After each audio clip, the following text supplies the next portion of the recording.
Assalamualaikum warahmatullahi wabarakatuh. Perkenalkan, nama saya Indra Setiawan dengan NIM 2023 05010854. Di sini saya akan mempresentasikan chapter yang diberikan ke OPT. Chapter 2, Matriks asal-usul tanah dan ukuran butiran. Tujuan: memahami asal-usul tanah, proses pelapukan batuan, dan pengaruhnya terhadap sifat fisik seperti ukuran partikel, gradasi, dan distribusi mineral. Cara atau metode: menggunakan analisis mekanis seperti shift analisis dan hidrometer analisis untuk menentukan distribusi ukuran partikel. Menggunakan parameter seperti D10, CU, dan CC untuk menganalisis gradasi tanah. Distribusi ukuran partikel tanah yang diwakili dalam bentuk kurva yang menunjukkan presentasi partikel kecil dari ukuran tertentu. Hasil ini membantu mengklasifikasikan tanah dan menilai sifat fisiknya. Memberikan manfaat teoritis, memberikan pemahaman mendalam tentang hubungan proses pelapukan, struktur batuan, dan sifat tanah, membantu dalam pengembangan teori mekanik tanah dan geoteknik. Manfaat praktis atau lapangan: digunakan untuk mendesain fondasi bangunan, dinding penahan tanah, drainase, dan pekerjaan geoteknik lainnya, memastikan stabilitas struktur berdasarkan sifat tanah. Chapter 3, hubungan berat volume dalam geoteknik. Tujuan dalam geoteknik: memahami hubungan antara berat dan volume tanah sangat penting untuk menentukan berbagai sifat fisik tanah yang mempengaruhi stabilitas dan perilakunya saat digunakan sebagai bahan konstruksi. Tanah terdiri dari 3 fasa: padatan atau solid, air atau water, dan udara atau air. Dan setiap fasa ini mempengaruhi sifat tanah dalam berbagai cara. Bab ini menekankan bagaimana karakteristik tanah, baik dari segi berat maupun volume, dapat dihitung dan dianalisis dalam sistem 3 fasa.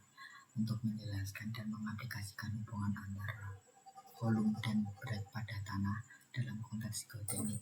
Hal ini termasuk perhitungan yang terkait dengan berbagai parameter tanah yang memengaruhi kondisi jenuh, kering, dan lembab tanah, serta untuk mendukung berbagai aplikasi praktis di lapangan. Cara atau metode: volume total tanah atau V. Volume tanah adalah tanah total dari 3 fasa, yaitu padatan Vs, air Vw, dan udara Va. Hubungan matematis yang digunakan adalah V sama dengan Vs ditambah Vv, di mana Vv sama dengan Vw ditambah Va, yaitu volume udara dan air yang ada dalam tanah. Berat volume tanah atau W, berat total tanah, adalah hasil dari penjumlahan berat padatan Vs dan berat air Vw. Formula yang digunakan adalah W sama dengan Vs ditambah Vw. Hubungan antara berat dan volume ini sangat penting dalam menentukan sifat tanah dan kondisi jenuh atau kering. Cara atau metode: pemahaman ini diikuti dengan pengenalan konsep penting lainnya seperti rasio void, porositas, derajat saturasi, dan kadar air, yang kesemuanya berperan dalam menentukan sifat tanah dan mempengaruhi perhitungan dalam analisis geoteknik. Selain itu, rumus-rumus utama seperti hubungan antara berat satuan dan kadar air serta gravitasi spesifik tanah dibahas untuk memberikan pemahaman lebih dalam tentang bagaimana tanah berperilaku dalam kondisi yang berbeda.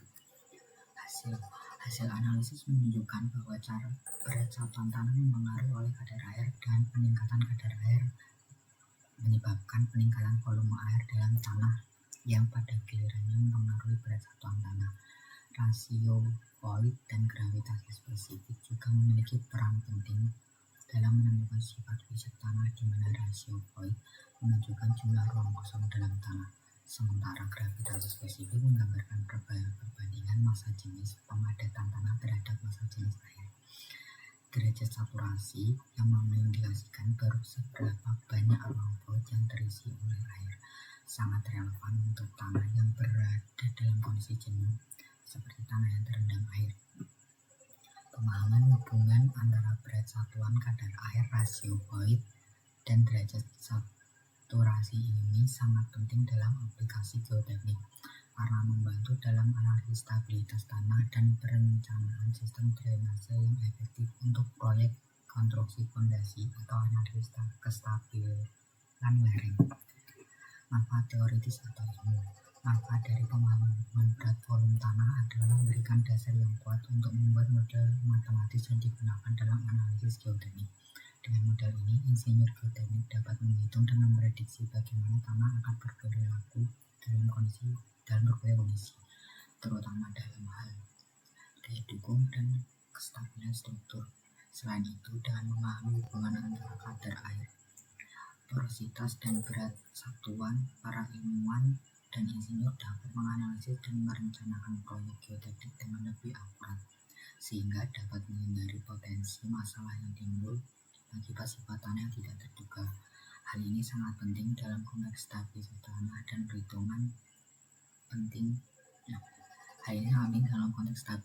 tanah dan perhitungan daya dukung yang mempengaruhi seluruh desain struktur teknik sipil. Manfaat praktis atau lapangan. Pemahaman hubungan berat volume tanah sangat penting untuk aplikasi lapangan, seperti perencanaan drainase, di mana kadar air dan porositas tanah mempengaruhi desain sistem drainase yang efektif. Selain itu, analisis kestabilan lereng dan fondasi bergantung pada pemahaman ini untuk memastikan daya dukung tanah yang cukup. Di sektor konstruksi, informasi ini membantu dalam merencanakan proyek-proyek seperti jalan dan gedung, memastikan stabilitas dan daya dukung tanah sesuai dengan perubahan volume yang disebabkan oleh kadar air. Chapter 4, plasitas dan struktur tanah. Tujuan memahami sifat plasitas tanah halus yang dipengaruhi oleh kandungan mineral lempeng dan kadar air. Pengetahuan tentang plastisitas tanah sangat penting dalam rekayasa geoteknik, karena sifat plastis tanah dapat mempengaruhi stabilitas dan kekuatan tanah dalam berbagai aplikasi konstruksi.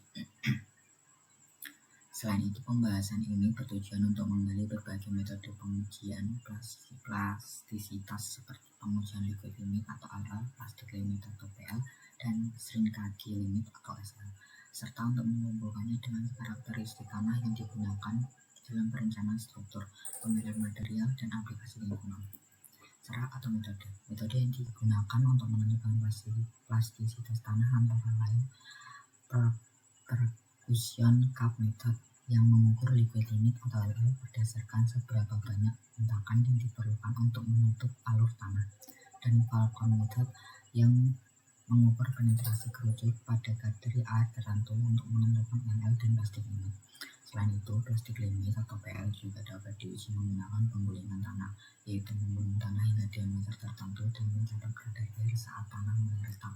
Untuk mengukur shrinkage limit atau SL digunakan uji perubahan volume tanah saat kadar air berkurang, di mana SL menunjukkan kadar air di mana tanah berhenti menyusut meskipun kadar air terus berkurang. Hasil dari pengujian plastisitas tanah memberikan informasi penting tentang perubahan sifat fisik tanah seiring perubahan kadar air. Liquid limit atau AL mengindikasikan kadar air di mana tanah berubah menjadi jar dan kehilangan kekuatan gesernya. Sementara plastic limit atau PL menunjukkan kadar air di mana tanah mulai kehilangan plastisitasnya dan tidak bisa terbentuk lebih lanjut tanpa retak. Plasticity Index atau PI dihitung sebagai analisis antara LL dan PL, memberikan informasi tentang rentang kadar air di mana tanah tetap plastis dan seberapa plastis tanah tersebut. Shrinkage limit di sisi lain menunjukkan kadar air di mana tanah berhenti menyusut meskipun kadar air terus berkurang, memberikan indikasi penting mengenai stabilitas volume tanah. Manfaat teoritis atau ilmu. Secara teoritis, pemahaman mengenai plastisitas dan struktur tanah memberikan dasar untuk mengklasifikasikan tanah berdasarkan perilaku mekaniknya, seperti konsistensi dan kemampuan untuk dibentuk. Pengetahuan ini sangat penting dalam perancangan struktur dan perancangan geoteknik, karena dapat menentukan apakah tanah tersebut cocok digunakan sebagai material konstruksi atau membutuhkan perlakuan khusus. Selain itu, pemahaman tentang bagaimana kadar air mempengaruhi plastisitas tanah sangat berguna dalam memodelkan perubahan volume tanah dalam berbagai kondisi, seperti saat terjadi curah, saat terjadi hujan atau kekeringan, yang pada akhirnya akan membantu dalam merancang fondasi yang lebih stabil. Manfaat praktis atau lapangan. Dalam praktik lapangan, manfaat dari pengujian plastisitas tanah sangat signifikan untuk pemilihan material tanah yang tepat dalam konstruksi. Tanah dengan plastisitas tinggi misalnya memerlukan perbaikan atau pengolahan khusus agar dapat digunakan dalam konstruksi yang stabil. Dalam bidang pertanian, pengujian plastisitas membantu menentukan kualitas tanah untuk pertumbuhan tanaman, karena tanah dengan plastisitas rendah cenderung memiliki drainase yang baik, sementara tanah dengan plastisitas tinggi bisa mengarah pada masalah pengendapan air yang berlebihan. Pengujian plastisitas juga sangat berguna dalam studi lingkungan untuk menentukan potensi erosi tanah, membantu dalam konversi tanah, serta mengelola tanah agar tetap stabil dan tidak mudah tergerus atau terdegradasi. Chapter 6, pemadatan tanah atau soil compaction. Tujuan utama dari pemadatan tanah adalah meningkatkan kekuatan tanah sehingga dapat menahan beban yang lebih besar tanpa mengalami penurunan dan kerusakan. Tanah yang dipadatkan memiliki daya dukung yang lebih tinggi, yaitu penting untuk konstruksi bangunan besar seperti gedung, jalan, dan jembatan. Selain itu, pemadatan juga berfungsi untuk meminimalkan penurunan tanah atau settlement, yaitu penurunan yang terjadi akibat beban yang diberikan pada tanah yang dapat menyebabkan keretakan atau kerusakan pada struktur di atasnya.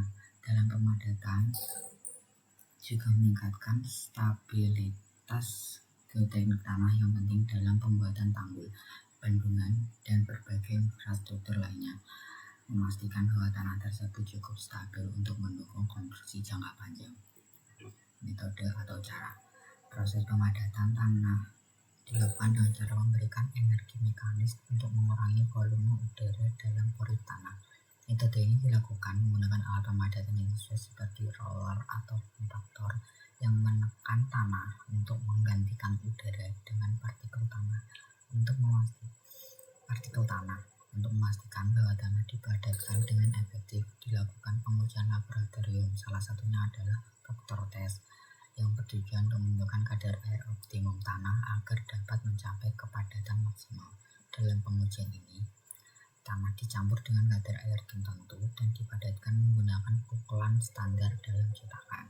Hasil dari pengujian ini adalah kurva pemadatan yang menunjukkan hubungan antara kadar air dan berat suatu kering tanah, serta titik optimum yang menunjukkan kadar air terbaik untuk mencapai kepadatan maksimal di lapangan.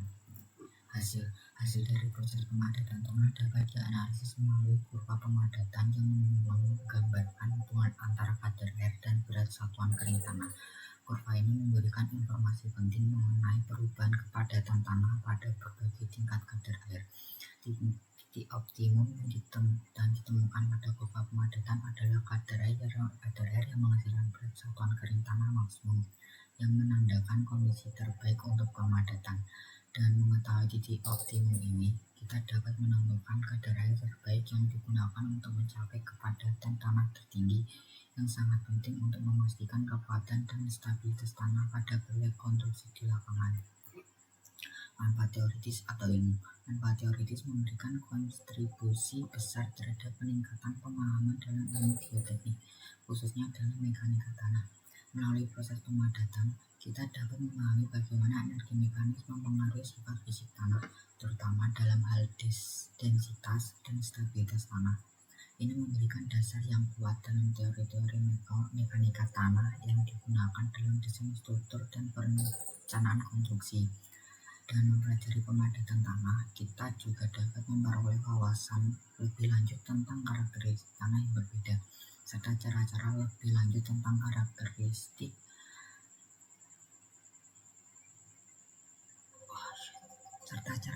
untuk mengoptimalkan sifat tanah untuk aplikasi teknik sipil yang sangat penting dalam pembangunan infrastruktur yang berkelanjutan. Manfaat praktis atau lapangan. Di lapangan, manfaat dari pemadatan tanah sangat nyata dalam meningkatkan kualitas dan ketahanan tanah sebagai dasar untuk berbagai struktur. Tanah yang dipadatkan dengan benar memberikan daya dukung lebih besar, yang sangat penting untuk pembangunan gedung, jalan, rel kereta api, dan infrastruktur besar lainnya. Selain itu, pemadatan membantu mengurangi penurunan tanah atau settlement yang dapat menyebabkan kerusakan pada struktur yang dibangun di atasnya. Pemilihan alat pemadatan yang tepat juga berperan penting untuk mencapai hal yang optimal, di mana penggunaan alat yang sesuai dengan jenis tanah dapat mempercepat proses pemadatan dan menghasilkan tanah yang lebih stabil dan kuat. Hal ini juga berdampak pada efisiensi proyek konstruksi dan mengurangi biaya perbaikan di kemudian hari. Resistance of soil atau uji geser.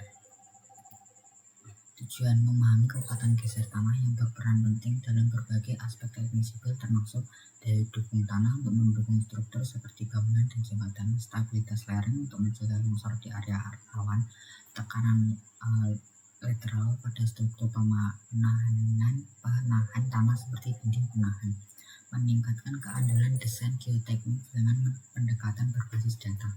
Cara atau metode. Berbagai metode pengujian digunakan untuk menganalisis kekuatan geser tanah, di antaranya direct shear test mengukur kekuatan dasar langsung menggunakan shearbox,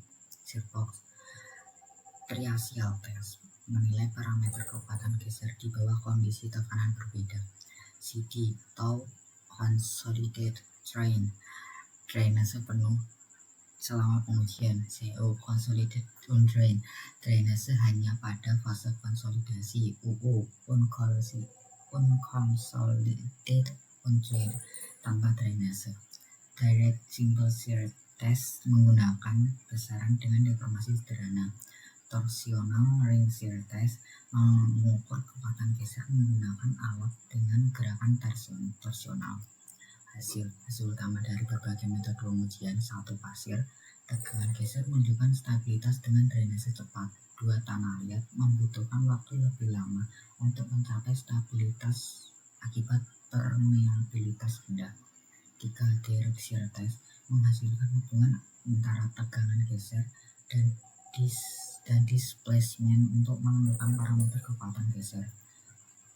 Manfaat teoritis atau ilmu: membantu memahami konsep kekuatan geser dalam ilmu geoteknik, memberikan parameter penting seperti sudut geser dalam dan kohesi untuk menganalisis stabilitas, menyediakan landasan teoritis untuk perhitungan daya dukung tanah dan tekanan lateral.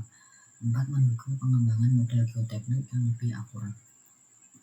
Manfaat praktis atau lapangan: membantu dalam perencanaan dan membangun struktur yang aman seperti pondasi, lereng, dan dinding penahan, mengurangi risiko longsor pada proyek infrastruktur melalui analisis stabilitas lereng, memberikan data yang diperlukan untuk desain struktur tanah gempa dan penguatan lereng, memungkinkan penghematan biaya melalui optimasi desain berbasis data kekuatan geser. Sekian dari saya. Wassalamualaikum warahmatullahi wabarakatuh.